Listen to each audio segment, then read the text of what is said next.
Next आगे हम देखते हैं। हमने इससे पहले वाले वीडियो में दो पार्ट में हमने देखा video anatomy of prostate gland. हम देखते हैं फिजियोलॉजी ऑफ प्रोस्टेट ग्लैंड। जो प्रोस्टेट ग्लैंड मेल में पाई जाने वाली जो ग्लैंड है वो क्या फंक्शन करती है। एनाटॉमी हमने देखा कहाँ क्या स्ट्रक्चर है, कहाँ लोकेटेड होती है, क्या ऐसे पार्ट से बना होता है। लेकिन जो ग्लैंड है वो क्या फंक्शन करती है वही फिजियोलॉजी कहती है, फिजियोलॉजी होती है। तो सबसे पहला जो इसका फंक्शन है वो होता है सिक्रीशन। सिक्रीशन वाला फंक्शन होता है, secretion of prostatic fluid. Prostatic fluid का सिक्रीशन करती है। प्रोस्टेटिक फ्लूइड का सिक्रीशन करती है, प्रोस्टेटिक फ्लूइड को सिक्रीट करती है। तो ये जो प्रोस्टेटिक फ्लूइड सिक्रीट करती है ये एग्जैक्टली क्या होता है और ये किस नेचर का होता है हम लोग देखते हैं। यहाँ से कॉम्पिटिटिव एग्जाम का क्वेश्चन बनता है। तो पहले हम बोलेंगे प्रोस्टेट ग्लैंड जो है वो प्रोस्टेटिक फ्लूइड का सिक्रीशन करती है। जो प्रोस्टेटिक फ्लूइड होता है वो क्या होता है, स्लाइटली एसिडिक नेचर का होता है। स्लाइटली एसिडिक नेचर का होता है। कैसा होता है, स्लाइटली एसिडिक नेचर का होता है। कॉम्पिटिटिव क्वेश्चन बन जाता है यहाँ पर। 30% जो होता है सीमेन का जो वॉल्यूम है वो कौन बनाता है, प्रोस्टेटिक फ्लूइड बनाता है। जो सीमेन आपका जो होता है, जो सीमेन फॉर्म होता है या सीमेन का जो डिस्चार्ज होता है उसका 30% जो वॉल्यूम है कैसे बना है, प्रोस्टेटिक फ्लूइड से बना होता है। ये कॉम्पिटिटिव एग्जाम का क्वेश्चन आपको याद रखना है। तो जो आपका जो प्रोस्टेट ग्लैंड जो प्रोस्टेटिक फ्लूइड सेक्रेट कर रही है वो 30% जो है सीमेन का वॉल्यूम फॉर्म करती है। स्लाइटली एसिडिक नेचर का होता है प्रोस्टेटिक फ्लूइड। ठीक है, इस प्रोस्टेटिक फ्लूइड में क्या होता है, सिट्रेट पाया जाता है। सिट्रेट पाया, अब आपको पता है कि जो सीमेन होता है, सीमेन में आपका प्रोस्टेटिक फ्लूइड भी है और इसमें आपके स्पर्म भी प्रेजेंट होते हैं। ठीक है, ये जो स्पर्म होते हैं उसके लिए बहुत ही इंपॉर्टेंट होता है क्योंकि इस प्रोस्टेटिक फ्लूइड में पाया जाता है सिट्रेट पाया जाता है। और ये जो सिट्रेट होता है वो स्पर्म की एनर्जी को, स्पर्म को एनर्जी प्रोवाइड कराता है, स्पर्म को एनर्जी देता है। वेरी वेरी इंपॉर्टेंट पॉइंट है ये कि जो प्रोस्टेटिक फ्लूइड होता है उसमें होता है सिट्रेट। प्रोस्टेटिक फ्लूइड क्या बनाता है, सीमेन का 30% बनाता है। तो उसमें जो स्पर्म होते हैं सीमेन में, उस स्पर्म के लिए एनर्जी के रूप में काम करता है प्रोस्टेटिक फ्लूइड क्योंकि उसमें पाया जाता है क्या, सिट्रेट। दूसरा इसमें जिंक पाया जाता है जो उसको उसके स्टेबलाइज क्रोमेटिन, उसके क्रोमेटिन को स्टेबलाइज करता है। जो स्पर्म के जो क्रोमेटिन होता है उसको स्टेबलाइज करता है, उसको सुरक्षित करता है, उसको प्रोटेक्ट करके रखता है ताकि वो प्रॉपरली जाए और ओवम से मिले और अपने क्रोमेटिन को ओवम के अंदर ट्रांसपोर्ट कर दे। ठीक है, ये आपका रखना है, स्टेबलाइज करता है। क्रोमेटिन को स्टेबलाइज करने के लिए कौन रिस्पॉन्सिबल है, प्रोस्टेटिक फ्लूइड। लेकिन उसमें कौन रिस्पॉन्सिबल है, जिंक रिस्पॉन्सिबल है। ये आपको याद रखना है।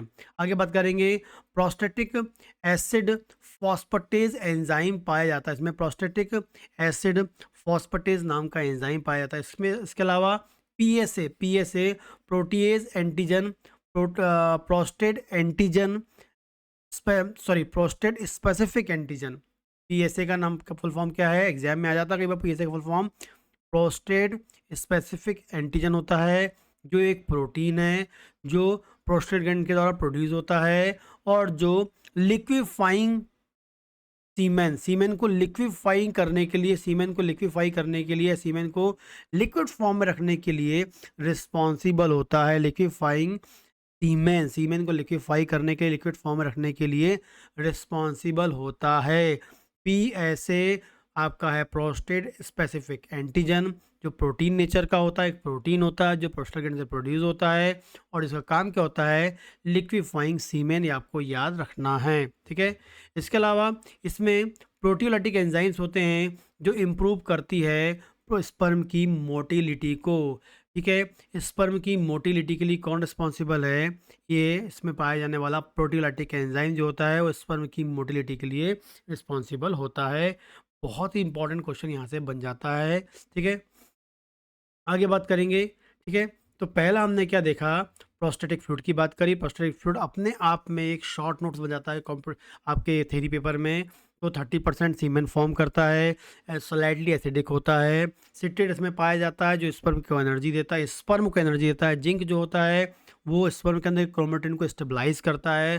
Prostatic prostatic acid phosphatase enzyme पाया जाता है। पीएसए होता है जो सीमेन को लिक्विफाई रखता है और जो इसमें प्रोटीलिटिक एंजाइम होता है वो पाया जाता है किसके लिए, स्पर्म की मोटिलिटी के लिए, याद रखना है आपको। ठीक है, आगे हम बात करते हैं।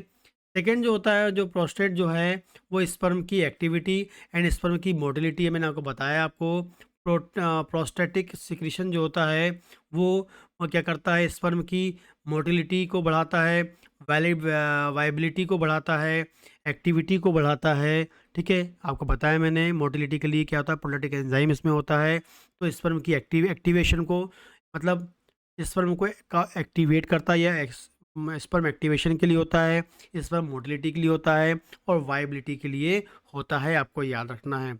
अगली हम बात करते हैं इजुकुलेशन।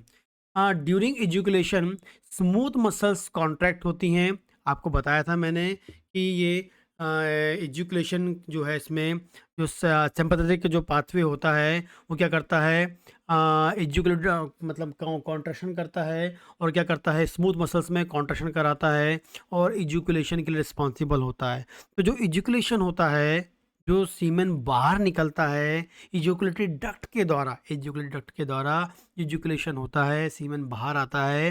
वो कैसे आता है, जब प्रोस्टेट ग्लैंड में कॉन्ट्रैक्शन होता है, प्रोस्टेट ग्लैंड की स्मूथ मसल्स में कॉन्ट्रैक्शन होता है, प्रोस्टेट ग्लैंड की स्मूथ मसल्स में contraction by sympathetic nerve pathway से होता है, आपको याद रखना है। जो एक्सपेल कराता है प्रोस्टेटिक फ्लूइड को या सीमेन को, किसमें, यूरेथ्रा में, ये क्या कराता है इसको, या प्रोस्टेटिक फ्लूइड को काय में कराता है, ये जुगुलरी डक्ट होती है, कहाँ ओपन होती है, यूरेथ्रा में ओपन होती है। ठीक है, डायग्राम ऊपर देख चुके हैं आपने। ठीक है, ये आपको बताया था मैं डायग्राम, ऐसी ग्लैंड है, ऐसी ग्लैंड है, इजुकुलेटरी डक्ट होती है जो यहाँ पर सीमेन को या इस प्रोस्टेटिक फ्लूइड को क्या करती है, इजुकुलेट कराती है कहाँ पर, यूरेथ्रा में। और ये यूरेथ्रा कौन सा होता है, ये आपका प्रोस्टेटिक यूरेथ्रा कहलाता है, याद रखना है। ठीक है, आगे बात करते हैं, पीएच को रेगुलेट करता है फॉर स्पर्म। ठीक है, क्योंकि न्यूट्रलाइज करता है वेजाइनल एसिडिटी को, वेजाइनल एसिडिटी को ये न्यूट्रलाइज करता है स्पर्म के लिए, पीएच को मेंटेन करता है, रेगुलेट करता है, और वेजाइना में जाकर वो वहाँ पर वेजाइनल एसिडिटी को मेंटेन करता है। आगे बात करेंगे क्लिनिकली इंपॉर्टेंस क्या होते हैं इसके, क्लिनिकल इंपॉर्टेंस क्या होते हैं भी देख लेते हैं। ठीक है, जो बीपीएच होता है, बेनाइंग प्रोस्टेट हाइपरट्रॉफी। ठीक है, मिडिल लोब या मीडियन लोब या मिडिल लोब की हम बात करते हैं, और जोन की बात करेंगे, ट्रांजिशन जोन की हम बात करते हैं। ठीक है, जो प्रोस्टेटिक कैंसर है वो पेरिफेरल जोन में आपको मिलता है, आपको याद रखना है, पेरिफेरल जोन जो होता है वो प्रोस्टेटिक कैंसर का होता है। ठीक है, प्रोस्टेटिस की हम बात करेंगे तो इन्फ्लेमेशन ऑफ प्रोस्टेट होता है, जो एक्यूट और क्रोनिक दोनों मिल सकता है, आपको याद रखना है। एंड जो पीएसए टेस्ट होता है, ये मार्कर होता है, पीएसए जो होता है प्रोस्टेट स्पेसिफिक एंटीजन जो होता है, प्रोटीन नेचर का होता है, जो प्रोस्टेट कैंसर निकलता है, एक इंपॉर्टेंट मार्कर होता है जो प्रोस्टेट कैंसर के बारे में बताता है। और इन्फ्लेमेशन, यदि जब प्रोस्टेट ग्लैंड में इन्फ्लेमेशन हो जाएगा तो वहाँ अधिक मात्रा में वहाँ से पीएसए निकलने लगेगा, या जब वहाँ कैंसर सेल्स बन जाएंगी तो वहाँ से पीएसए अधिक मात्रा में निकलने लगेगा। तो पीएसए के लिए ये हम बोलेंगे प्रोस्टेट कैंसर का मार्कर है। यदि प्रोस्टेट कैंसर का जो मार्कर है, या प्रोस्टेट कैंसर हुआ या नहीं हुआ उसे पता करना है, तो हम पीएसए टेस्ट कराते हैं। इसके अलावा इन्फ्लेमेशन तो नहीं है, उसे हम पता कर, दोनों कंडीशन में पीएसए बढ़ के आता है, याद रखना है आपको। ठीक है, तो बीपीएच इसका एक क्लिनिकली इंपॉर्टेंस है। क्लिनिकली आप पे बात करें, प्रोस्टेट कैंसर की हम बात करेंगे, प्रोस्टेटिस की बात करेंगे, एंड पीएसए की बात करेंगे। ये चार मोस्ट इंपॉर्टेंट क्लिनिकली इंपॉर्टेंस होती है प्रोस्टेट को लेके, जो आपके क्लिनिकल प्रैक्टिस में मिलना ही मिलना होता है। ठीक है, इसके अलावा कोई क्वेश्चन हो तो आप मुझे कमेंट कर सकते हैं, पूछ सकते हैं, और वीडियो अच्छे लगते हों तो प्लीज़ लाइक करें और चैनल को सब्सक्राइब करें।